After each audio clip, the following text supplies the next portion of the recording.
Hey, how are you guys? I am Lee Hill, your hair coach, and I wanted to expound because I had a young lady that sent me, I'm going to do a quick video, sent me an email because she didn't want to comment and she didn't want to make a comment and, people, I guess, judge her. But she said, what is my definition of a bully? And I was like, a bully is somebody that for me that may feel intimidated or insecure of their own issues, and they project it out on others, and at whatever source of control, because it's not really power that they have, they will exercise it towards a group of people or towards an individual, and try to oppress or make that person feel the way they feel inside. So for me, that's what a bully is, because that's what I did, right? And we were talking about the church yesterday and how I talked about how women can be bullies in the church, especially the black churches. And so she was like, I think I may be a bully. And I was like, oh, and that's good, because we create these forums for us to talk about these things and to be able to address it and say, yeah, this really goes on. A lot of times we like to skip through the meadows and act like stuff not happening every day of our life, and stuff do be happening. I have seen people come to work depressed about things that are happening in a church or feeling a certain way. And it's from the people that you're supposed to go to decompress and supposed to go to feel love and everything, that you don't, right?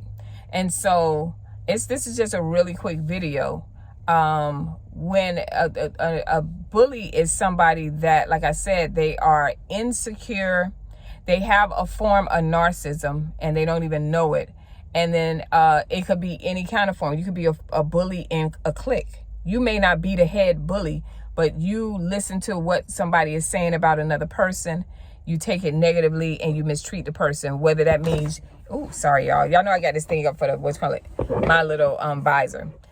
Whether that means you don't even communicate with the person, if the person try to talk to you, or you never talk to the person because you heard about that sister or whatever.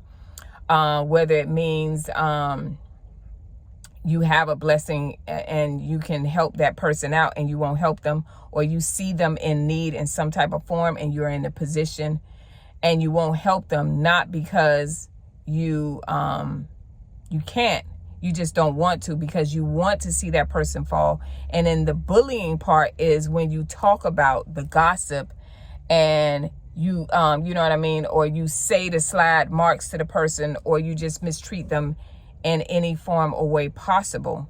That to me is a bully. Everybody got their own form of bullying. I'm just talking about the church. And yes, a lot of times it can be people that are in a leadership position, not just, I can only speak of the women, because I don't know so much about the men, but I know I've seen women whose husbands were bullies and they were in leadership, and their wives are the same way. So yes, a bully comes in that form, but the irony in all of that is two ways you can look at it. You can take it and be like, yeah, it's us against the bullies. No, it's not.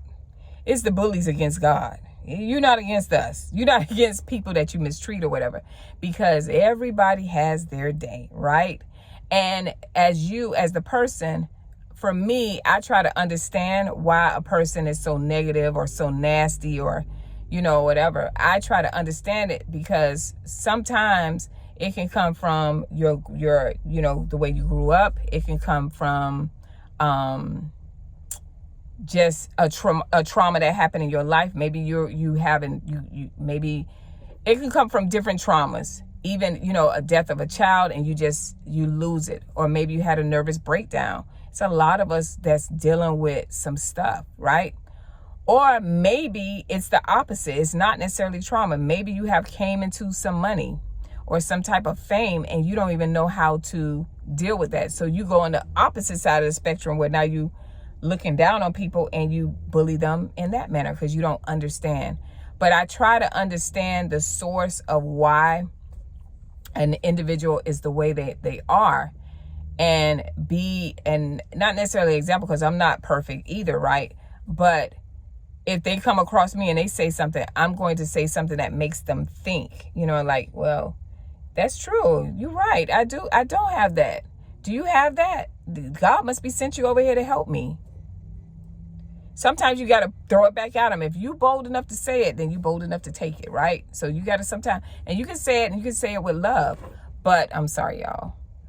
So that's my point that I'm saying. It's like, that is what a bully is. But every bully has their day, and it may seem like you're getting away with things, and it could be years go on, but it is going to. But my mom used to make this statement. She said, "God, vengeance is better than mine."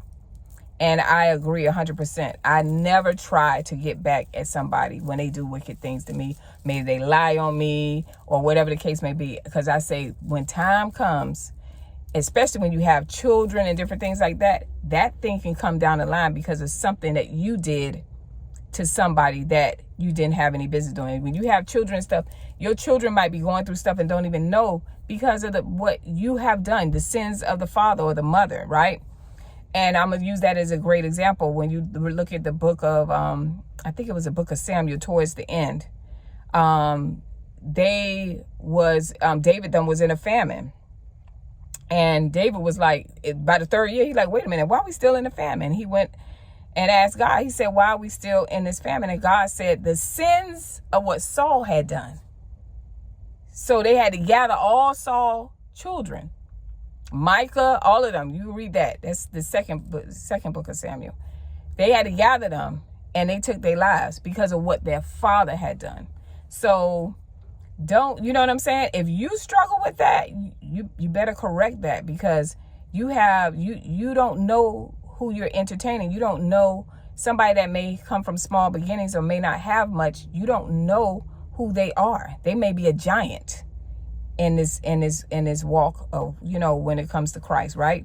You don't know. So you're looking at the outer appearance, or you're looking at what they may have and thinking they have a good life and you hate them, but you don't know who that person is. You don't know why they were assigned to be here on this earth and what their purpose is and what they're supposed to do. And when you come and affect that assignment, you're dealing with God at that point. If they are believing in, the Most High and so on and so forth. So that's all I got to say with the bully thing or whatnot. I appreciate you guys' comments. I appreciate you just asking the questions. And even that young lady, even though you didn't put it on the comment section, I appreciate you asking me that question. And I hope that it helps you guys. And I will see you next video. Oh, one last thing. I said next video. I will be posting the link for if you are going through hair loss and you're looking for hair restoration, or you want to take better care of your hair, even if you still want to wear your extensions and stuff, and you want to learn that, I will post the link. When you click on that link, it's going to be it's dearhairloss.com. You will see where it says Shed No More, and there's a free video on there, and you go ahead and check that out. And we will be doing the courses. I believe I changed the date, but I'm most likely going to start those courses in the month of January. All right. I will see you guys then. Smooches. See you next video. Bye.